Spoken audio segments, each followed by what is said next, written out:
There's something weird about Reddit. It's not just the rabbit holes, the conspiracies, or the endless scroll of cursed content. It's the people, the usernames that pop up, linger in your mind, and make you ask, what the hell did I just read? Today we're going deep, not into the front page, not into meme territory. We're going into the basement, the parts of Reddit where things get dark, where users vanish, and where posts feel off. And these aren't just creepy stories. They're digital footprints left behind by people you wish you never discovered. And also, please like and subscribe. It helps more than you know.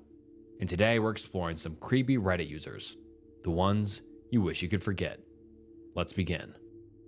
Eric and Annie. It all started in the R4R board when a user named u/EricR made a post. It read, 44, M4R, Sonoma County or SF Bay Area. Dinner on Friday, 6/28. I'll treat one or two other people. The deal is, for many years my wife and I would almost certainly eat out on a payday. It kind of makes sense since, when you think about it, it's the day you'll need to drop a rent check off with the landlord or into the mail. You might need to stop by the bank or maybe the grocery store, since there's money to stock up with or whatever.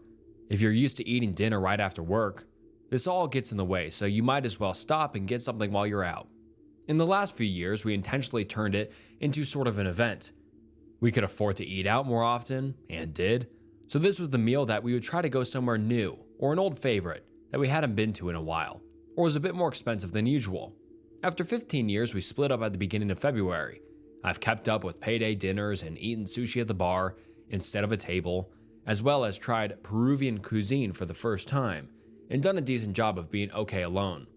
Today I was thinking about next week's meal and thought I might like Old Chicago pizza in Petaluma. Now I've had pizza at home on my own plenty in the last few months, and I just think that having deep dish Chicago style pizza for dinner at the restaurant alone won't be any fun. So, here we are. I'm proposing a meetup. As stated in the title, this is my treat to one or two people. If this becomes a group event, it will be a Dutch treat.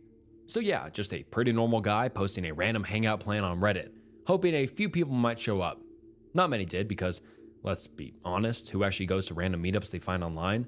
But on this thread, one user stood out. U/another little piece. And yep, that was Annie. She replied to the post, said she liked the idea, but the location was way too far for her to actually show up. Still, in that same comment, she suggested they keep talking, said she had a feeling they'd get along. And this one reply is where it all started.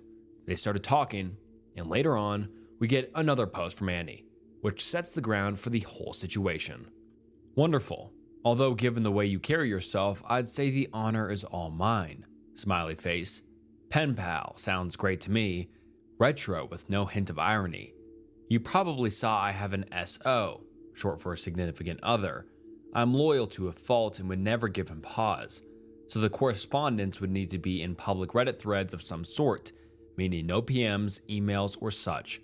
I'm on Reddit often, but not in any scheduled way, so I would see you and I being free to just respond to each other as time allows. If I'm ever vague about some things, it's likely either because I don't give personally identifying information here, or I'm sharing in line with the modesty I have with a coworker or friend. If that all still sounds good, the no pressure / no hard feelings bottom line will always apply. We can work on the where in Reddit part. Bingo on the origin and primary meaning of the screen name. The way sundry other meanings of it apply to Redditing is fun too. Shared musical taste is quite an auspicious beginning. Her voice is so suited to blues rock. I'm not a musician, so forgive my lack of proper vocabulary for discussing this efficiently, but I love how the note the version you shared here ends on is the one that doesn't give a feel of closure. At this point, it was pretty clear. Annie actually wanted to keep in touch with Eric, but there was one problem. Where would they do that? Because, as she mentioned earlier, she had a significant other, and she didn't want any personal messages or emails. So, to work around that, Eric came up with a plan. Well, you've been tagged pen pal, just so I can't get confused. I couldn't have missed that you are in a relationship.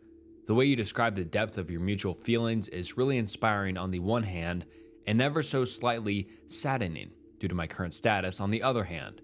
Keeping this conversation in the open makes complete sense. No pressure, no hard feelings, no problem. I have no qualms letting you know if there's something I don't want to discuss or a question I won't answer. I expect the same in return. In fact, with this being in public, so to speak, we need to be more reserved than we would be IRL friend or coworker. Janice's voice is definitely something special. The 2 songs we've covered are pretty much my favorites from her that I never get tired of. I'm no musician either.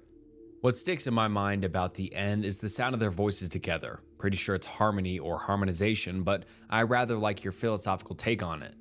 As to where on Reddit, I've had a quick look around and see that i/Let's Chat exists. Looks mostly like invites to text or Skype, etc. But it seems like there are folks who use individual threads as a chat room of sorts. There's also just keeping it right here as my thread gets old and slides off to obscurity. The problem is that I've not tried to figure out what factors bring a thread to the top of hot or rising. Maybe it's just votes, but it seems that activity inside or even number of views should be taken into account.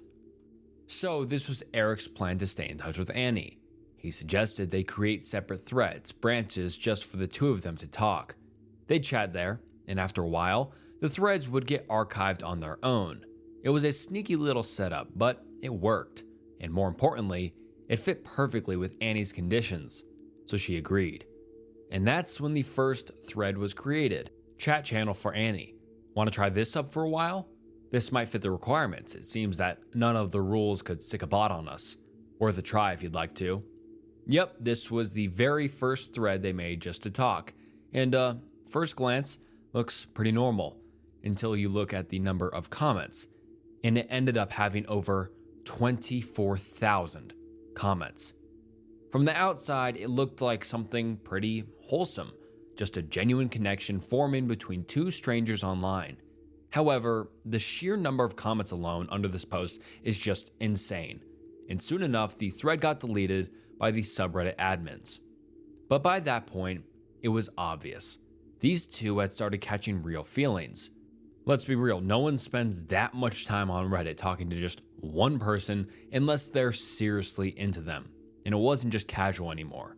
This was something more. Then, right when this thread was deleted, another one instantly appeared. New chat channel for Annie and Eric. Old one was archived. Annie. I can only guess that the thread itself has slid too far off the bottom of the page. I just got that's a piece of history now. It's too late to reply to it. This is my attempt at making a new thread for our branch. Is it okay? The second thread alone got over 10,000 comments too. It was like they just never stopped talking. But something was different this time. The overall tone had just shifted.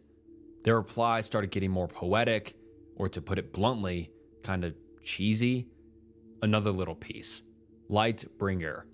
Well, I don't seem to be able to go back to sleep, so I might as well respond more now. I think that I've spent every moment that I've been awake since seeing your 1-year message wiping happy tears from my eyes and cheeks.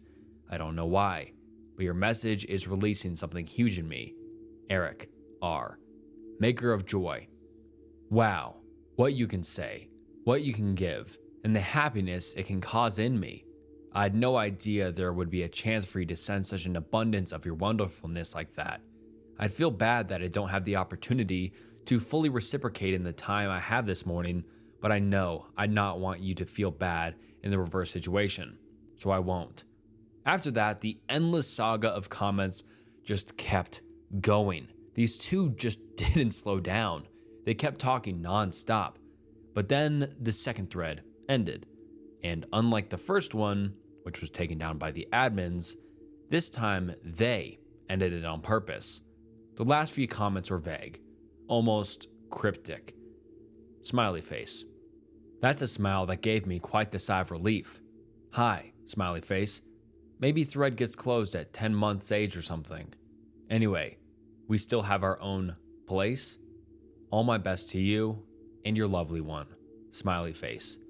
But yeah, after that, another thread popped up, and this one was way more intense than the ones before. A new branch for Annie. When she's back.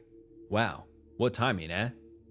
This one had around 21,000 comments, but it was a bit different from the others. The third thread ended kind of abruptly.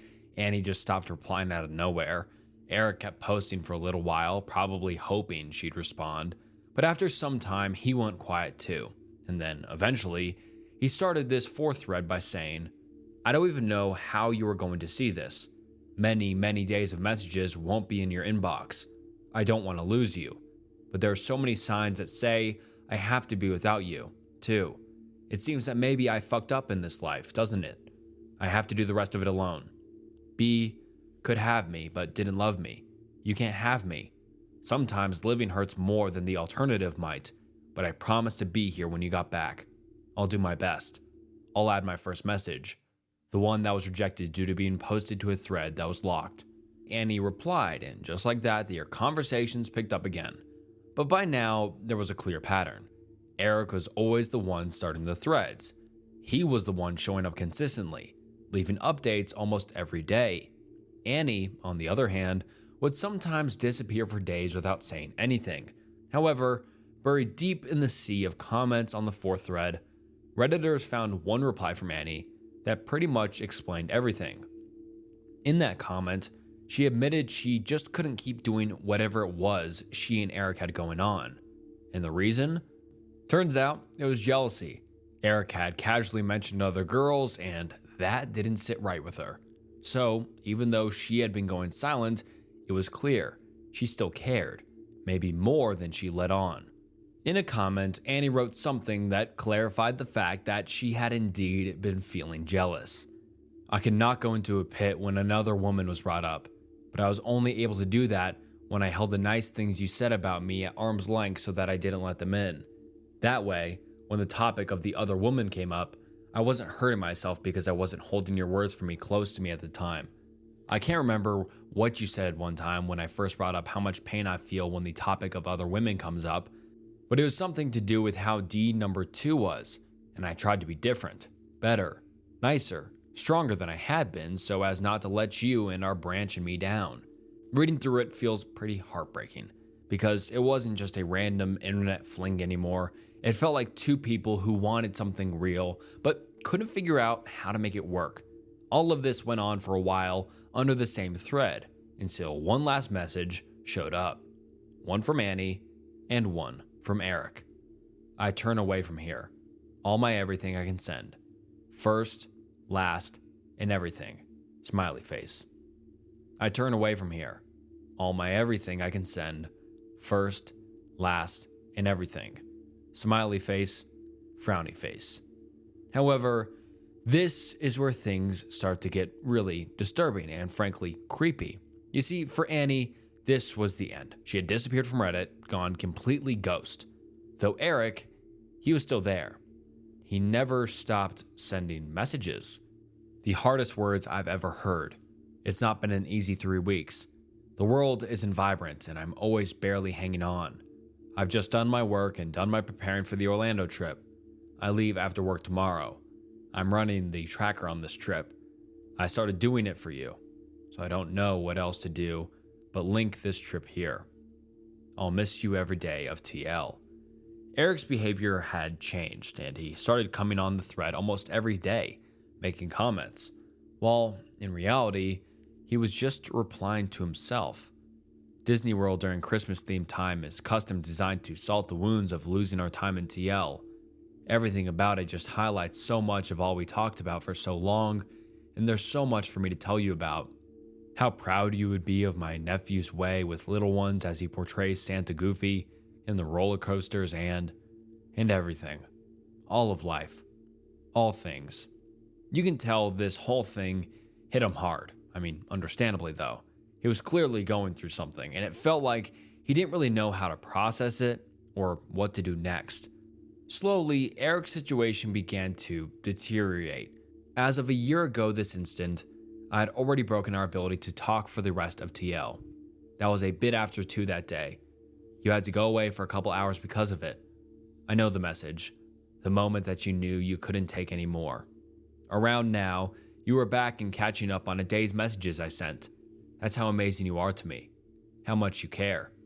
You needed to tell me you couldn't talk at our branch for the rest of TL, yet you caught up with all I had said up to that point of the day. I've known this day was coming for a while now. I know this date. It is tattooed to the Chedry part of my memory. We track things by anniversaries, the length of our lives or our careers, the cycle of TV shows, and the endurance of our promises made to an SO. This is a yearly moment I'll not be comfortable with for a good while. Even worse, as I thought about this day, there was a realization that there will be a moment that the days since you signed off are greater in number than the days during which we talked. That's not a day I look forward to. It's a ways away. I don't know yet if I'll figure out what day that is ahead of time, or if it'll hit me like an avalanche to realize it went past. I will carry so many songs of Our Us with me. I don't know if I'm getting it right, but the one to me most means you, as you see yourself and as you feel yourself moving through life, is this one. And so it will always mean you completely and unreservedly to me. So I added that song to a list of purchases I wanted to make, only did so a number of weeks ago. Not many of that over 50 songs had played yet in my shuffle mix.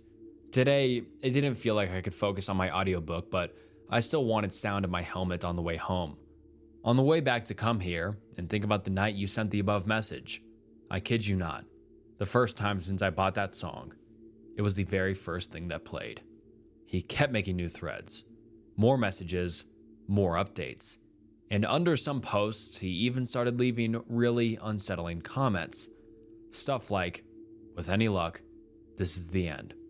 Hopefully alcohol poisoning works. FML. He had lost his grip on reality. He was S-word, and he had no way to cope with it. After some time, he made one final thread. The last branch Eric can make for Annie. Hello, my best. A couple hours left of pizza post day. My time to write messages in your direction is coming to an end. That's pretty hard to face, but I've needed to face it for more than 2 years, eh? I'm on the Klamath Falls trip again, just like I was at one point during your being on the opportunity trip off the continent. I wrote to you every day during that one. This trip ends the day this branch thread turns 6 months and is locked. Maybe I'll just write on each of these final days. You know what it was like at the end.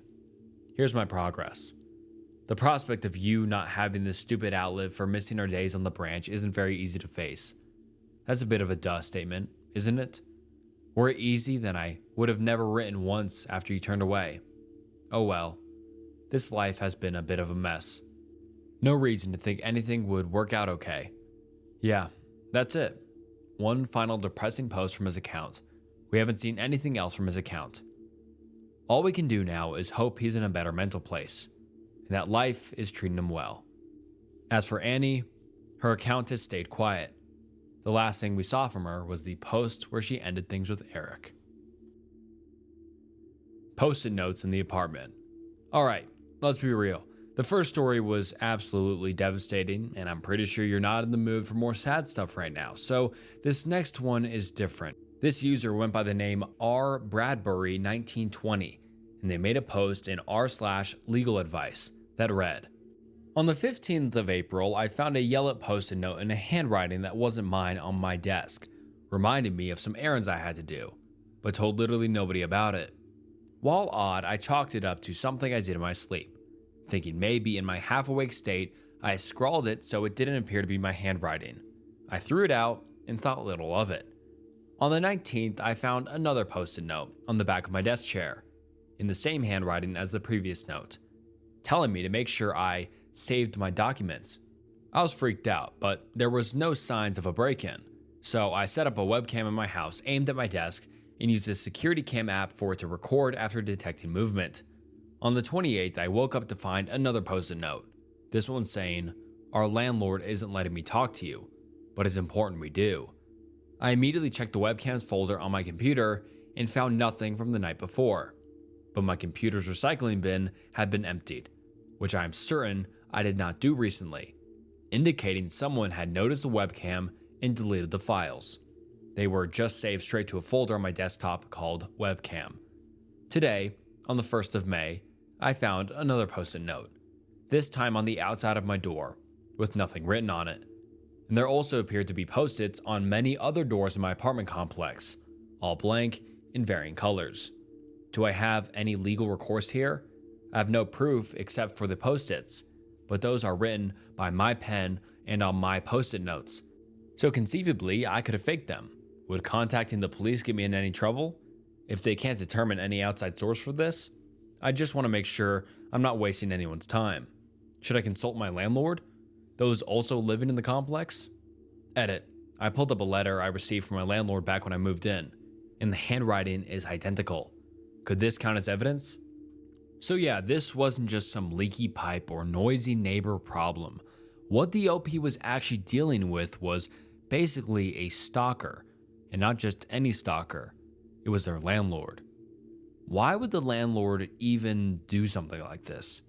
It made no sense, until a Reddit user named Kakerlak stepped in and dropped a comment under the post. It read, "You seem sincere, and this doesn't appear to be the plot of a Ray Bradbury short story. It's possible that your landlord is leaving notes inside your apartment, but they don't make any sense in the context you're describing them. It's likely that you are writing the notes yourself, but you are forgetting. Do you use post-it notes as reminders in any parts of your life or job? Yes, this might be a mental health issue. You might be experiencing some sort of dissociative disorder, or it might be a physical problem. You mentioned that you have a very unusual narrow bedroom with no windows. Is there a chance that you are not getting enough ventilation when you sleep, or that there is a carbon monoxide leak in the building? A cheap CO detector, which you should have anyway, is a fast way to find out. You'll also have really bad headaches. You know your own medical and mental history and your other experiences. If you think these incidents might be you, writing notes to yourself, there's no shame in getting somebody qualified to give you an opinion." Now we see here the top comment pointed out something that kind of changed everything. The user suggested that OP might be dealing with a CO situation. For those of you who don't know, CO stands for carbon monoxide, which brings us to the next update OP shared. Update: Post-it notes left in apartment. Thanks to everyone who sent suggestions and gave advice on how to proceed, especially to those who recommended a CO detector, because when I plugged one in the bedroom, it read at 100 ppm. Yeah, so there you have it. Turns out OP wasn't just being paranoid, their brain was literally being poisoned. They had dangerously high levels of carbon monoxide in their apartment,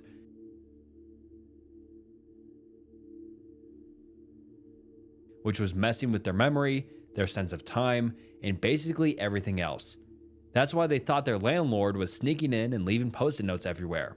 In reality, it might have been OP writing those notes themselves and just forgetting, which is terrifying. Like, imagine thinking you're being stalked when it's actually your own brain turning against you. A while later, the OP came back with another update. It read, "Good news update. It's been almost a year now. While 4 months ago things were rough, I've definitely made significant improvement, and currently there's little reason to doubt a full recovery within a year. As it turns out, brains can heal. While brain cells cannot regenerate, the bulk of my issue seemed to be cerebral edema, brain swelling, caused by the poisoning. While the inflamed tissue can suffocate and destroy brain cells, it doesn't always, and sometimes the damage is temporary. That said, it's my understanding that without a pre-incident scan, it is difficult to tell what is swelling and what isn't in a very detailed or specific way.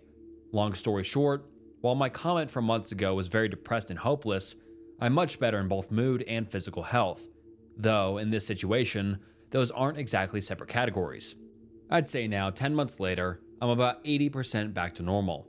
And while it is likely there is a 1% that won't recover, and some cells were destroyed, not just disrupted, and maybe I'll always have the occasional headache, there's no reason to think I won't be at 99 to 100% better in another 6 months. So I'm happy. I've been getting a lot of PMs regarding my legal situation, and I've been advised not to discuss it online just yet, as it is still ongoing. Movies always made me think that body healing and court cases were so much faster than they really are. These things can take months or years. Luckily, my case shouldn't take years, but it might take some more months.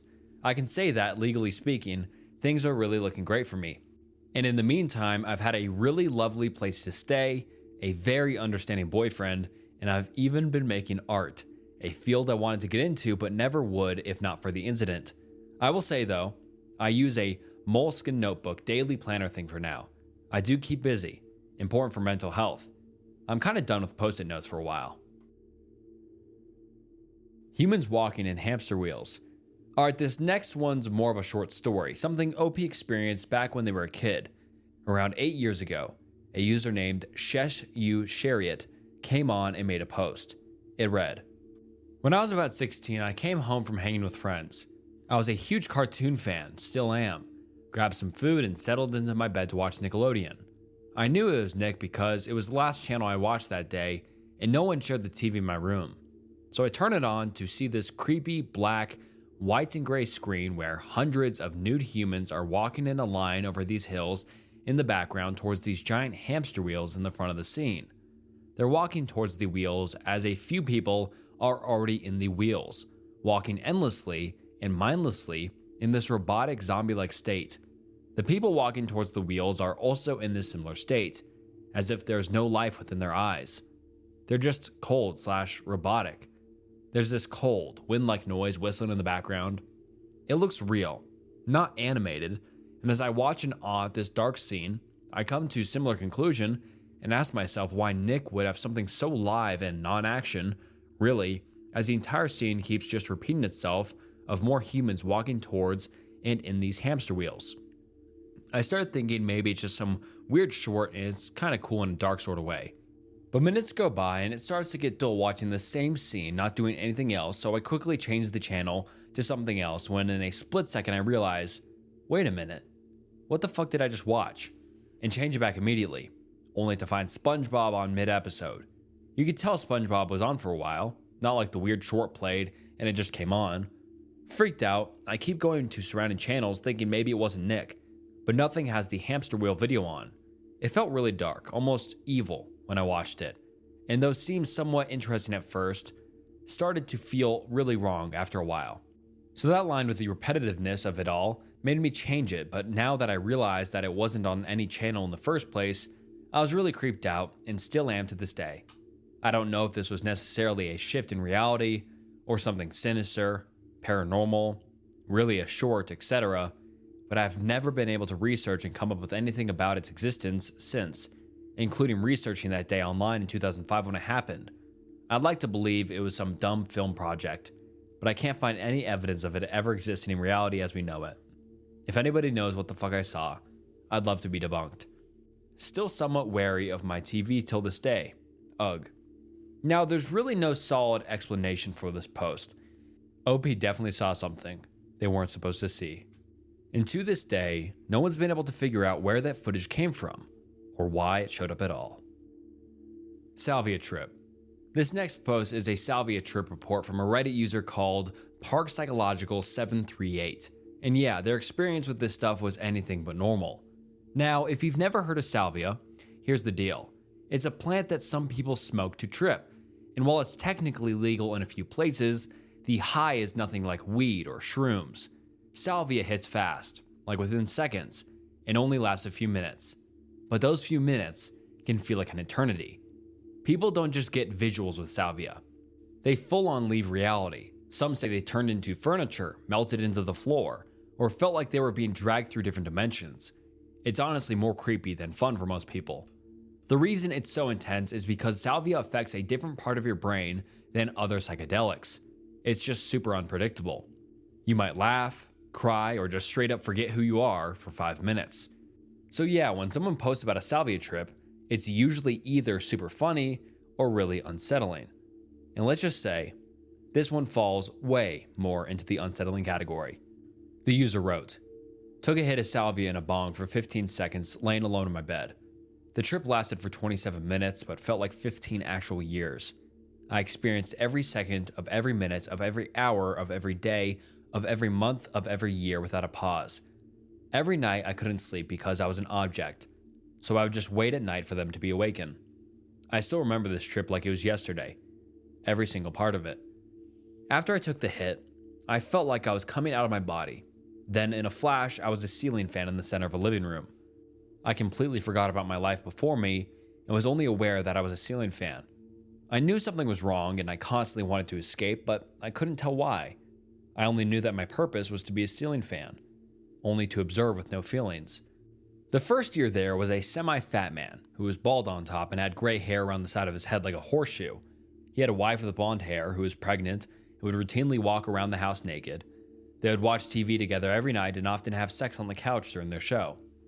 The first 3 days of the new year, They are gone because the woman is in the hospital giving birth. Mind you, I was left here alone for 3 days waiting for them to come back. This wouldn't happen often though, since throughout my lifetime, they never went on vacation because they didn't have much money to spend. They always complained about bills and money as well. They came back with a baby boy. The entire lifetime, I couldn't register what any of their names were, but I could often hear most of their conversations. It was just hard for me to register because I was a ceiling fan. One day, he got changed directly under me on the couch, and when I looked down, my brain couldn't register that he had a penis because I've never seen a baby's penis, so I just showed nothing. Throughout the years, I watched the son grow up. I realized he was autistic and had a speech impediment, often mouthing sentences and only saying the last word verbally. However, he did become quite handsome with blonde curly hair. I watched the dad, now completely bald, get fatter and fatter. I watched the mom let herself go. I observed countless nights of them inviting their church friends over and talking about pointless subjects while drinking wine. Mostly, I couldn't even understand. The last year, things started acting out of normal, and it was terrifying. The boy's grandma, woman's mom, died, and even though she never visited and was even never spoken about, the mom sat the autistic son down to explain to him how death works and why they won't see grandma again. As she was explaining, her voice echoed through the room. Her words turned demonic and repeatedly kept saying stuff like, "Grandma's never coming back," 3 times. "You will never see grandma again," 3 times. "She's gone," 3 times. And then quickly, everything changed back to normal, and she walked down the hallway like nothing happened. Also, I never knew what was down that hallway because I was perpetually stuck in that living room. The final weird event happened before my lifetime ended, when the mom put 3 oranges on the ground then walked away. Then, when she completely left the room, the oranges started spinning around in a circle. Then, when she would come back, the oranges would suddenly stop spinning, and she would put them back in the kitchen. Then finally, the dad went to go turn me on for the first time in my life, and I started spinning slowly. After the 5th rotation, I started going third person out of the house, in a bird's eye view. A second later, in a sudden flash, I was laying back down on my bed. It took a solid 5 minutes to realize where I was and who I was. If I told you guys everything that happened in this trip, it would be much longer than the dictionary. Please ask questions. I remember everything. I was just trying to say the important stuff without making confusing. Moral of the story, don't do salvia. And alright guys, that wraps up some creepy Reddit users. I hope you enjoyed the video, and if you did, comment down below what your favorite case was. Mine was the first one. And thank you so much for watching to the end of the video. If you enjoyed, please like and subscribe. It helps so much. And if you enjoyed this video, I'm sure you'll enjoy another video. So go watch another video on the channel. Got plenty of options. And yeah, thank you so much for watching to the end of the video. This was Snook, and I'll see you next time. Bye.